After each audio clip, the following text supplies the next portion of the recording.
ఉద్యమంలో ఇదే దూకుడు ఇదే ఉత్సాహంతో 14 ఏళ్ల పాటు ఆనాడు కూడా కారు రై మరి 100 కిలోమీటర్ల స్పీడ్ తోని ఉద్యమంలో ఉరికింది.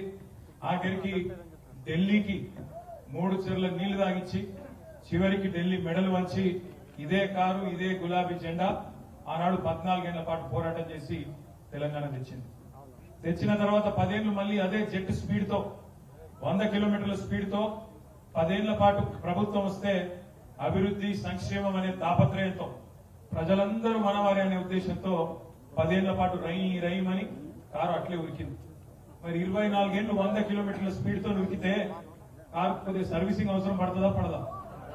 అందుకే ఇప్పుడు సర్వీసింగ్ పోయింది అంతే, ఏమి కాలేదు, ఏం పెద్ద ఇబ్బంది ఏం కాలేదు. సర్వీసింగ్ కూడా పూర్తయింది. పార్లమెంట్ ఎలక్షన్ వచ్చింది. మళ్ళొక్కసారి ఈ స్పీడ్ బ్రేకర్ దాటి 100 కిలోమీటర్ల స్పీడ్ తో మళ్ళీ నాగర్ కర్నూలులో కూడా